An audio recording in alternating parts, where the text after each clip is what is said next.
Hello students, आज की अपनी इस वीडियो में हम ट्रांसक्रिप्शन प्रोसेस स्टडी करने वाले हैं। ट्रांसक्रिप्शन क्या होता है? जब हमारे जो डीएनए है उससे आरएनए मॉलिक्यूल बनता है, उस प्रोसेस को हम ट्रांसक्रिप्शन कहते हैं। तो इसके जो इम्पॉर्टेंट फीचर्स हैं, जो जनरल फीचर्स है, वो आज की इस वीडियो में हम डिस्कस करेंगे। सबसे पहले ट्रांसक्रिप्शन होता क्या है? ट्रांसक्रिप्शन कह सकते हैं या हम कहें कि मैसेंजर आरएनए सिंथेसिस। और आरएनए सिंथेसिस सिंपली जो प्रोसेस होता है आरएनए की कॉपीज़ बनाना डीएनए मॉलिक्यूल को टेम्पलेट मानकर, वो कहलाता है ट्रांसक्रिप्शन। और अगर हम इसको इंग्लिश में डिफाइन करें, हम कह सकते हैं कि the process of making RNA copies from DNA molecule is known as transcription. So transcription के दौरान एक जो स्ट्रैंड होता है डीएनए का, वो हम एज अ टेम्पलेट यूज़ किया जाता है किसकी सिंथेसिस के लिए? आरएनए मॉलिक्यूल की सिंथेसिस के लिए, जिसको क्या बोलते हैं हम? मैसेंजर आरएनए ट्रांसक्रिप्ट या जीन ट्रांसक्रिप्ट भी हम कहते हैं। तो फॉर एग्जांपल, अगर हमारा डीएनए स्ट्रैंड, ये आप देख सकते हैं कि ये हमारा डीएनए मॉलिक्यूल है, डबल स्ट्रैंडेड डीएनए मॉलिक्यूल है। इसमें जो है ये वाला जो स्ट्रैंड है, लोअर स्ट्रैंड, इसको हमने टेम्पलेट माना और इस पे जो भी न्यूक्लियोटाइड सीक्वेंस है उसके अपोजिट क्या करता है, जो आपका आरएनए पॉलीमरेज एंजाइम होता है, वो आके इस मॉलिक्यूल पे अटैच हो जाता है। और जो भी टेम्पलेट स्ट्रैंड में जो क्या है, आपके न्यूक्लियोटाइड सीक्वेंस है, उसके अपोजिट जो न्यूक्लियोटाइड्स है, राइबो न्यूक्लियोटाइड्स, उनको ऐड करना शुरू कर देता है। जैसे फॉर एग्जांपल यहाँ पे थाइमीन है, तो थाइमीन के अपोजिट एडेनिन, एडेनिन है तो एडेनिन के अपोजिट यूरेसिल, क्योंकि हमें पता है कि आरएनए में क्या होता है, थाइमीन की जगह पे यूरेसिल होता है। तो यहाँ पे आरएनए मॉलिक्यूल सिंथेसाइज हो रहा है, तो एडेनिन के अपोजिट क्या होगा? यूरेसिल। साइटोसिन के अपोजिट ग्वानिन, थाइमिन के अपोजिट अगेन एडेनिन, एडेनिन के अपोजिट यूरेसिल।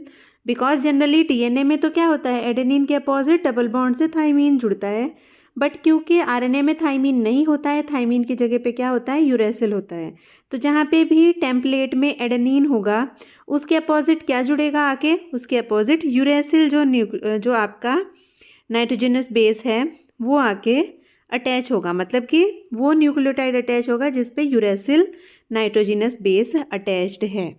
तो ऐसे करके आपका एक लंबा आरएनए मॉलिक्यूल आपका सिंथेसाइज हो जाता है। जब टर्मिनेशन होता है आरएनए सिंथेसिस का, मतलब कि यहाँ पे कहीं पे एक टर्मिनेशन साइट होगी कि वहाँ पे एंड हो जाएगा इस पर्टिकुलर मैसेंजर आरएनए की सिंथेसिस का, तब ये क्या हो जाएगा, ये रिलीज़ हो जाएगा मैसेंजर आरएनए मॉलिक्यूल। और ये आरएनए मॉलिक्यूल अब ये बाहर आ जाएगा न्यूक्लियस से हमारे साइटोप्लाज्म में, और वहाँ पे ये फिर जो हमारा प्रोटीन सिंथेसिस है उसको डायरेक्ट करेगा, जिस प्रोसेस को हम क्या बोलते हैं? ट्रांसलेशन बोलते हैं। तो ये एक ओवरऑल मैकेनिज्म हो गई, एक ओवरव्यू हो गया कि कैसे जो हमारा ट्रांसक्रिप्शन है या आरएनए सिंथेसिस है वो सेल के अंदर होती है। अब हम थोड़ा से जो जनरल फीचर हैं आरएनए सिंथेसिस के, उनके बारे में थोड़ा सा डिस्कस कर लेते हैं। हमेशा क्या होता है कि जो आरएनए सिंथेसिस होती है वो भी सिमिलर मैकेनिज्म से होती है जैसे डीएनए सिंथेसिस। बिकॉज हमने डीएनए सिंथेसिस पढ़ चुके हैं, हम जो डीएनए, हम कह सकते हैं डीएनए रेप्लिकेशन या डीएनए सिंथेसिस, वो हमने अपनी पुरानी वीडियोज़ में पढ़ा है। तो हमें पता है कि जो न्यूक्लियोटाइड्स हैं वो एक एक करके आके जुड़ते जाते हैं, और ऐसे करके एक लंबी जो है चेन बन जाती है न्यूक्लियोटाइड्स की, जिसको क्या बोलते हैं? पॉली न्यूक्लियोटाइड्स चेन बोलते हैं। इसी मैकेनिज्म से क्या होता है, हमारा आरएनए सिंथेसिस भी होती है, जहाँ पे क्या होता है, बट डीएनए का एक ही strand as a template use होता है आरएनए मॉलिक्यूल की सिंथेसिस के लिए। ये थोड़ा सा डिफरेंस है, बिकॉज जब हमने पढ़ा था डीएनए सिंथेसिस या डीएनए रेप्लिकेशन, जब ये दोनों स्ट्रैंड्स खुलते हैं तो दोनों ही स्ट्रैंड्स पे जो है मॉलिक्यूल सिंथेसाइज होते हैं। मतलब कि दोनों स्ट्रैंड ही जो डीएनए के होते हैं वहाँ पे हम उनको टेम्पलेट मानते हैं। बट यहाँ पे क्या है, यहाँ पे जैसे ये फॉर एग्जांपल डीएनए मॉलिक्यूल है, जब ये ओपन होगा, सपोज ये यहाँ से ओपन हो गया है, तो कोई एक ही strand as a template use होगा जो आरएनए मॉलिक्यूल है उसकी सिंथेसिस के लिए। ये दो स्ट्रैंड हो गए डीएनए के, इनमें से कोई एक ही एज अ टेम्पलेट यूज़ होगा। तो वैसे तो जो आरएनए सिंथेसिस है वो डीएनए सिंथेसिस के जैसी ही होती है, बट उसमें डिफरेंस क्या है कि यहाँ पे सिर्फ एक ही डीएनए का मॉलिक्यूल क्या होता है, एज अ टेम्पलेट यूज़ होता है। दूसरा क्या है कि जो हमारी आरएनए सिंथेसिस होती है वो भी डायरेक्शन हमेशा क्या होती है, 5' to 3' डायरेक्शन में ही होती है। ठीक है, जैसे हमने पढ़ा था कि जो डीएनए सिंथेसिस होती है वो भी हमारी क्या होती है, 5' to 3' होती है। तो यहाँ पे भी आप देख सकते हो ये जो स्ट्रैंड है डीएनए का, जो कि जिसकी ओरिएंटेशन क्या है, 3' to 5' है, इसको टेम्पलेट मानकर, ठीक है, ये टेम्पलेट स्ट्रैंड है, आप देख सकते हो। जो आरएनए की जो सिंथेसिस होती है वो होती है 5' to 3' डायरेक्शन। तो हमेशा क्या होगा, जो भी आपके न्यूक्लियोटाइड आके जुड़ेंगे वो 3' एंड पे जुड़ेंगे। ठीक है, और हम शुरुआत कहाँ से होगी, 5' एंड से होगी। तो आरएनए की सिंथेसिस भी हमेशा 5' to 3' डायरेक्शन में ही होती है। ठीक है, और ये जो आरएनए सिंथेसिस होती है ये आरएनए पॉलीमरेज एंजाइम इसको कैरी आउट करता है। या हम कहें ये जो रिएक्शन है, ये जो आके न्यूक्लियोटाइड्स जुड़ रहे हैं यहाँ पे, इसको कैटेलाइज कौन करता है, इसको कैटेलाइज आरएनए पॉलीमरेज करता है। तो RNA polymerases are the enzymes which are dealing with RNA synthesis, okay, और वी कैन से ट्रांसक्रिप्शन। तो ये एक ओवरव्यू है, जनरल हमारे स्टेप्स हैं कि जो हमारे होते हैं जब हमारी आरएनए सिंथेसिस होती है। तो हमें पता है कि बिकॉज जो डीएनए का जो टेम्पलेट स्ट्रैंड है उसी को बेस मानकर, ये आपका टेम्पलेट स्ट्रैंड है 3' to 5', इसको बेस मानकर ही आरएनए की जो न्यू आरएनए मॉलिक्यूल है, मैसेंजर आरएनए, उसकी सिंथेसिस हो रही है। तो ये जो मैसेंजर आरएनए का नया मॉलिक्यूल बन रहा है ये किसके कॉम्प्लीमेंट्री होगा, ये हमेशा ही टेम्पलेट स्ट्रैंड के कॉम्प्लीमेंट्री होगा। बिकॉज आपको पता है कि इनके जो भी यहाँ पे हमारे न्यूक्लियोटाइड्स हैं उसी के अपोजिट न्यूक्लियोटाइड आके जुड़ेंगे, क्योंकि इसको टेम्पलेट माना है। अगर यहाँ थाइमीन है तो यहाँ एडेनिन आके जुड़ेगा, अगर यहाँ साइटोसिन है तो यहाँ ग्वानिन आके जुड़ेगा।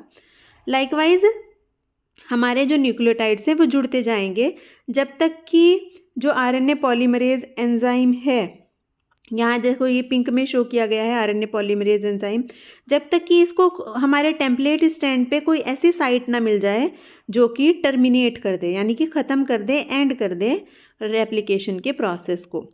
तो हमेशा जो हमारा मैसेंजर आरएनए बनेगा वो किसके कॉम्प्लीमेंट्री होगा, वो जो डीएनए का टेम्पलेट स्ट्रैंड है उसके कॉम्प्लीमेंट्री होगा। ठीक है, और टेम्पलेट स्ट्रैंड हमारा ट्रांसक्रिप्शन में काम आता है, और नॉन टेम्पलेट स्ट्रैंड जो होता है वो हमारे काम नहीं आता है, जिसको हम क्या बोलते हैं, सेंस स्ट्रैंड या कोडिंग स्ट्रैंड भी बोलते हैं। जबकि जो टेम्पलेट स्ट्रैंड होता है उसको एंटी सेंस स्ट्रैंड बोला जाता है। ओके, सो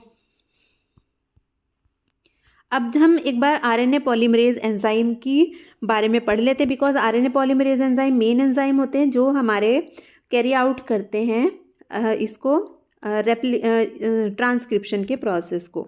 तो ये एक कॉम्प्लेक्स एंजाइम होता है, मतलब कि बहुत सारी डिफरेंट यूनिट इसमें जुड़ी होती हैं, सिंगुलर नहीं होता है, ये मल्टीमेरिक प्रोटीन होता है। यानी कि हम कह सकते हैं कि आरएनए पॉलीमरेज जो एंजाइम है वो कॉम्प्लेक्स होते हैं और मल्टीमेरिक प्रोटीन्स होते हैं। मल्टीमेरिक का मतलब है कि इसमें डिफरेंट सब यूनिट्स अटैच होती हैं। ये एक ही मॉलिक्यूल नहीं है प्रोटीन का, इसमें जो है डिफरेंट जो अलग अलग प्रोटीन की जो सब यूनिट्स है वो एक साथ अटैच रहती हैं। तो जो इकोलाई आरएनए पॉलीमरेज है, यानी जो प्रोकैरियोटिक आरएनए पॉलीमरेज है, उसका जो मॉलिक्यूलर वेट होता है वो लगभग जो हमारा 4,80,000 डाल्टन होता है, और इसमें 5 पॉलीपेप्टाइड चेन होती हैं, या हम कहें कि 5 डिफरेंट जो है आपके सब यूनिट्स होती हैं इसके अंदर, जो हमारा इकोलाई के अंदर आरएनए पॉलीमरेज होता है। इसमें से जो 2 यूनिट होती है वो तो आइडेंटिकल होती हैं, जिनको हम अल्फ़ा 2 से डिनोट करते हैं, यानी 2 सेम यूनिट होंगी, बिल्कुल हम कह सकते हैं कि 2 एक जैसी यूनिट होंगी जो कि अल्फ़ा 2 कहलाती हैं। और इनमें से जो आपका इस एंजाइम और 4 डिफरेंट पॉलीपेप्टाइड, इसलिए हम कह सकते हैं कि इसमें 4 डिफरेंट पॉलीपेप्टाइड्स हैं, बिकॉज वैसे तो 5 यूनिट हैं इसके अंदर, ऐसे आप देख सकते हो, बट इसमें से 2 आइडेंटिकल हैं। तो इसको ये एक तरीके का पॉलीपेप्टाइड हो गया और ये 2-3 और डिफरेंट पॉलीपेप्टाइड्स हो गई। यानी पॉलीपेप्टाइड का मतलब होता है एक पूरी लंबी प्रोटीन की चेन, यानी एक बड़ा प्रोटीन हम कह सकते हैं। तो इसलिए 4 डिफरेंट टाइप के प्रोटीन्स इसके अंदर होते हैं। ठीक है, और जो कंप्लीट आरएनए पॉलीमरेज होता है इसको होलो एंजाइम के हम कहते हैं। ठीक है, और इसको किससे डिनोट करते हैं, अल्फ़ा 2 बीटा डेस अल्फ़ा, यानी एक अल्फ़ा, 2 अल्फ़ा सब यूनिट हो गई अल्फ़ा 2, एक हो गई बीटा, फिर एक और बीटा डैश, और एक सब यूनिट होती है इसके अंदर सिग्मा सब यूनिट। ठीक है, और ये जो कंप्लीट एंजाइम होता है इसको होलो एंजाइम कहते हैं। ठीक है, और ये जो सब यूनिट्स जो इन्वॉल्व होती है हमारी assembly of tetrameric core of RNA polymerase, ये जो हम इसको क्या कहते हैं, अल्फ़ा 2 बीटा बीटा डैश कहते हैं। बिकॉज जो सिग्मा फैक्टर होता है वो हमेशा अटैच नहीं रहता है जो हमारा आरएनए पॉलीमरेज है उसके साथ। तो मोस्टली टाइम पे तो अल्फ़ा 2 बीटा बीटा डैश एक साथ अटैच रहते हैं।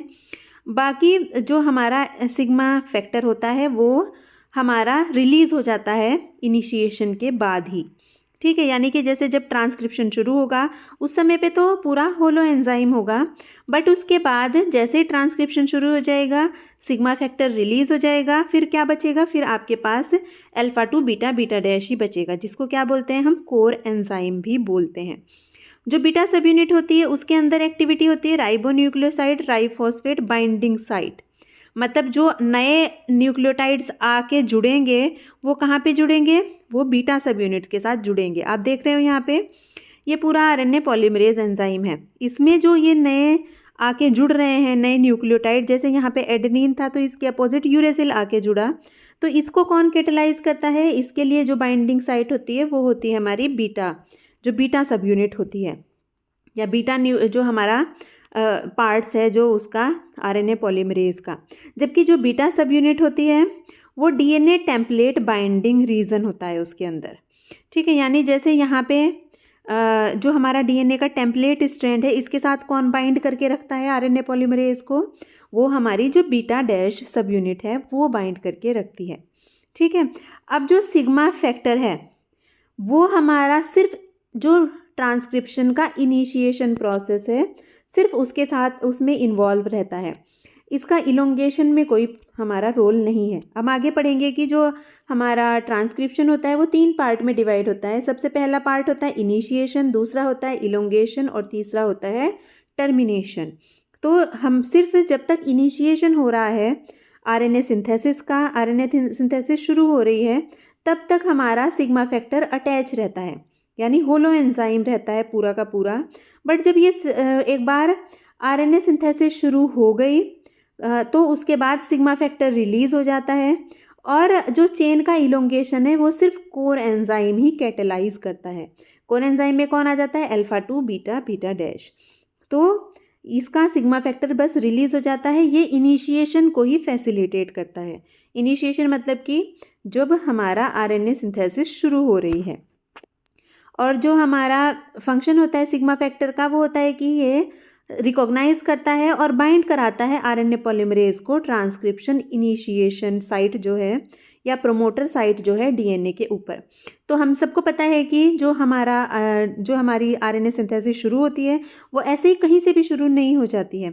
एक पर्टिकुलर हमारे प्रोमोटर साइट होती है डीएनए के ऊपर जहाँ से हमारी इनिशिएट होता है जो हमारा आरएनए सिंथेसिस का प्रोसेस है या ट्रांसक्रिप्शन का प्रोसेस है। तो उसको रिकॉग्नाइज करना और उसके ऊपर आरएनए पॉलीमरेज को बाइंड कराने का काम कौन करता है, सिग्मा फैक्टर ही करता है। मतलब वो इम्पॉर्टेंट रोल प्ले करता है इनिशिएट करने के लिए जो भी हमारा प्रोसेस है। तो आप देख सकते हो आरएनए पॉलीमरेज की जो स्ट्रक्चर है, आप देखोगे तो इसमें हमने बोला अल्फ़ा 2 अल्फ़ा सब यूनिट हो गई, यानी अल्फ़ा 2 सब यूनिट, बीटा बीटा डैश और सिग्मा, बीटा बीटा डैश और सिग्मा, ये हमारे इम्पॉर्टेंट पार्ट्स हैं हमारे, क्या कह सकते हैं हम, आरएनए पॉलीमरेज के।